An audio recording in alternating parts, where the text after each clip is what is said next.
Hi guys.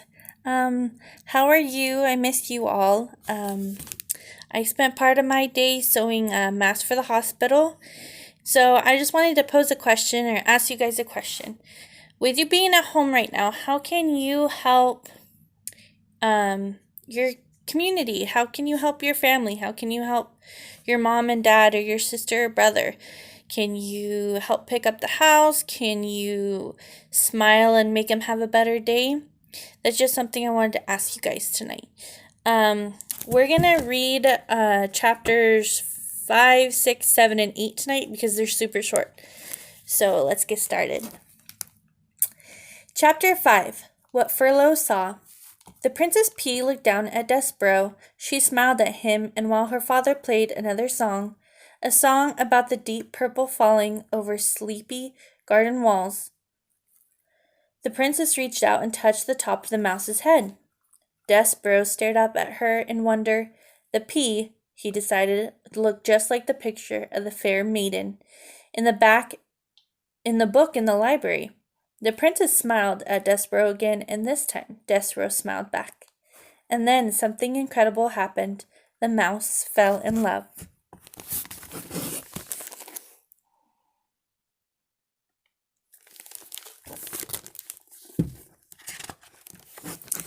Reader, you may ask this question. In fact, you must ask this question.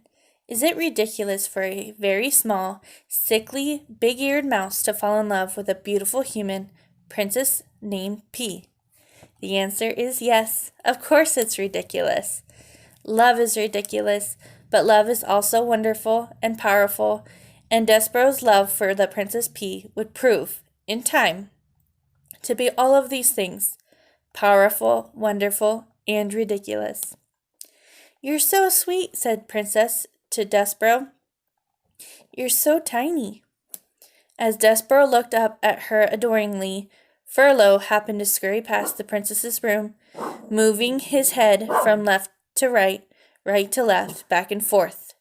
"Cripe!" said Furlough. He stopped. He stared into the princess's room. His whiskers became as tight as bowstrings. What Furlough saw was Despereaux Tilling sitting at the foot of the king. What Furlough saw was the princess touching the top of his brother's head. "Cripes!" shouted Furlough again.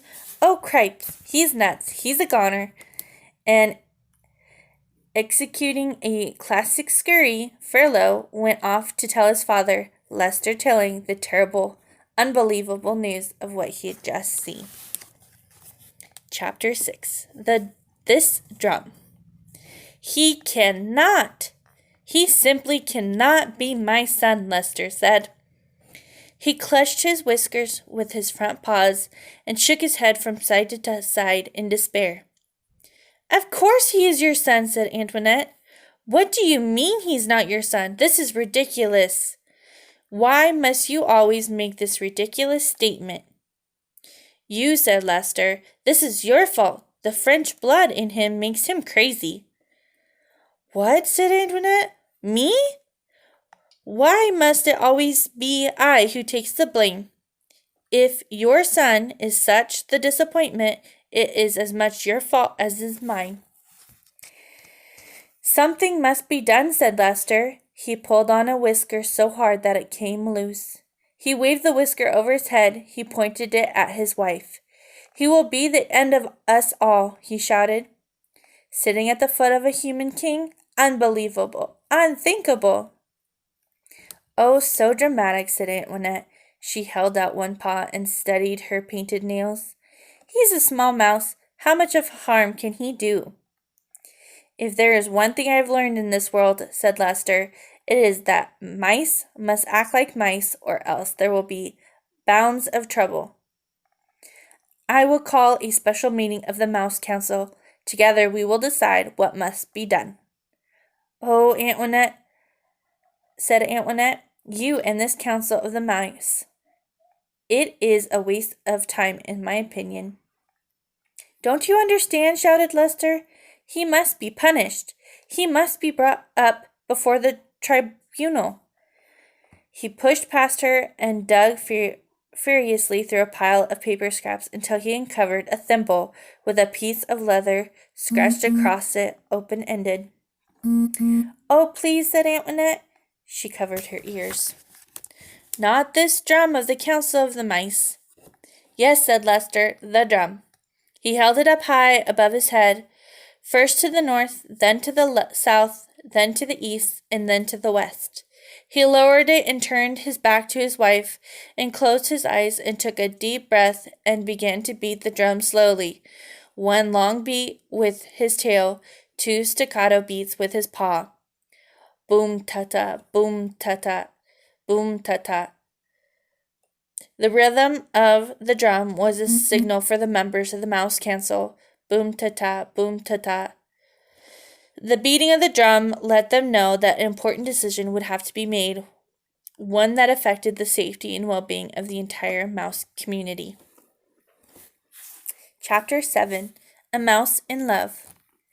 And what was our own favorite member of the mouse community doing while the sound of the Mouse Council drum echoed through the walls of the castle?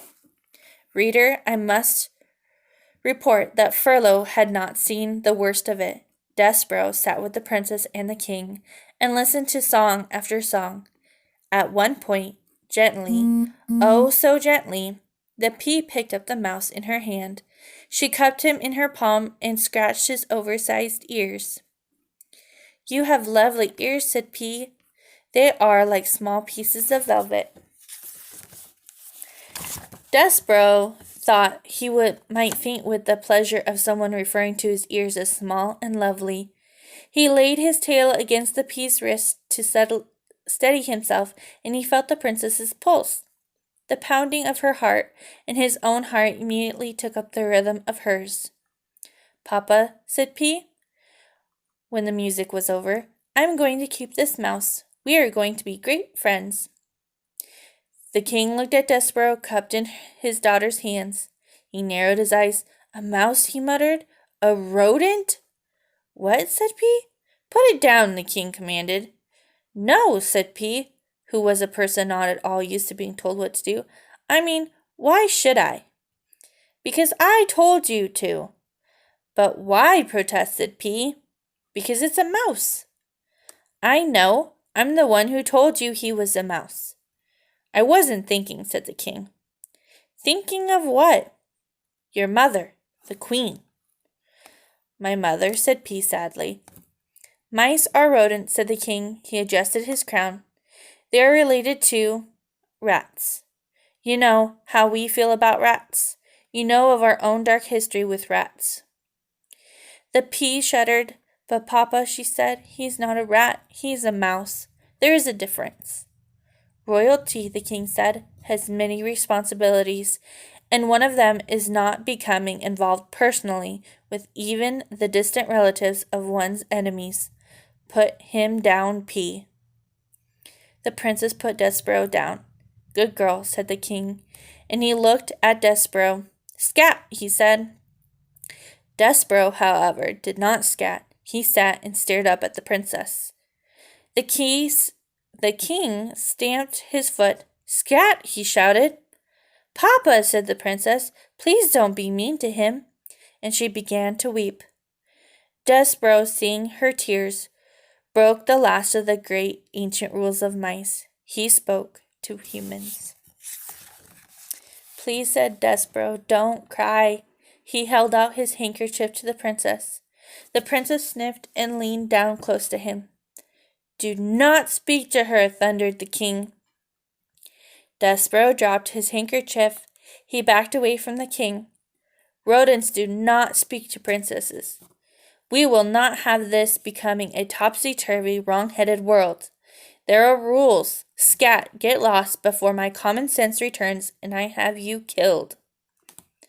The king stomped his foot again. Despereaux found it alarming to have such a big foot brought down with so much force and anger so close to his very small head.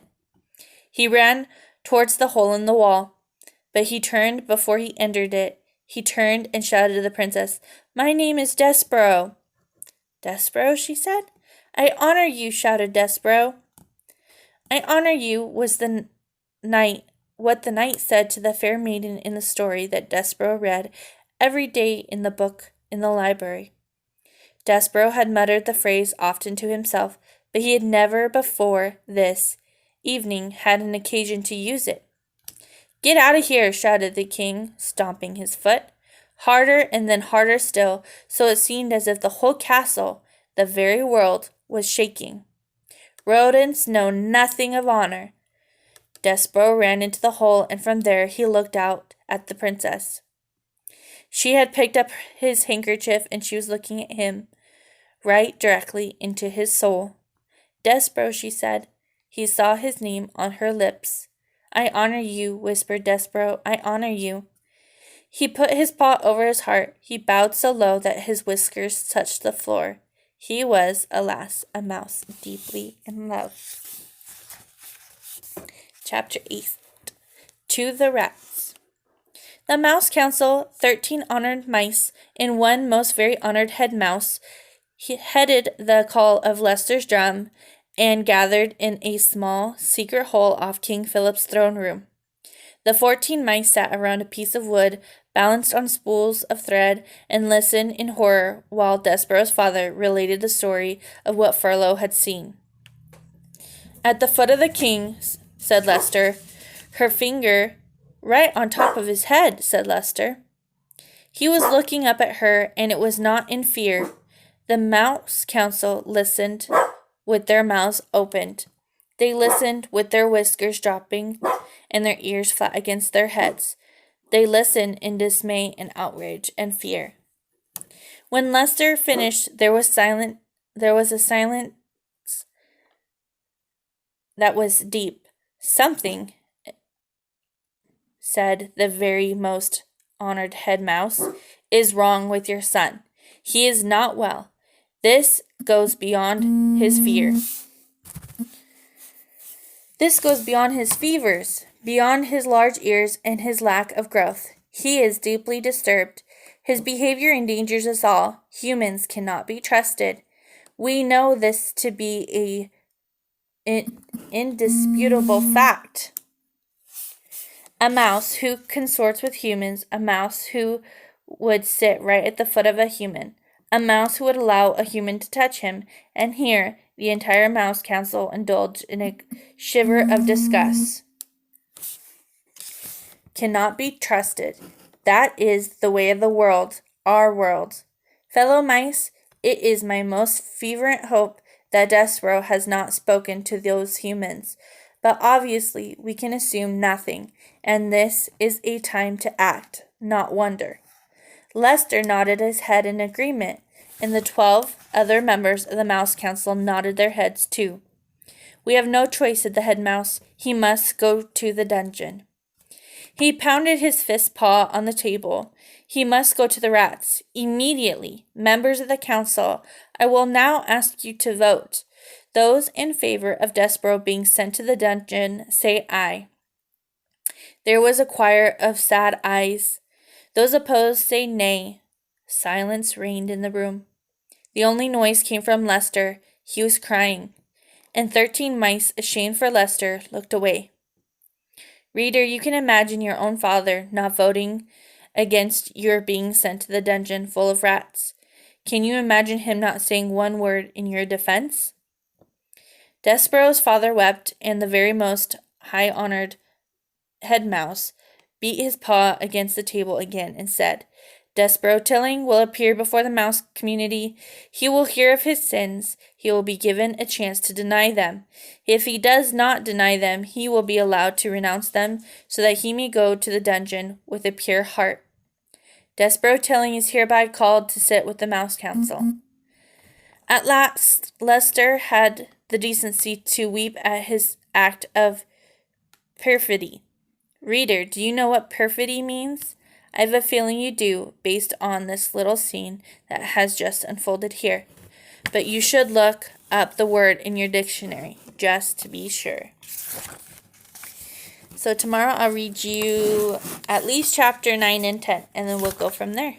What do you guys think of what Despereaux's dad did? Leave your comments on my in my comment section. Have a great night. Bye.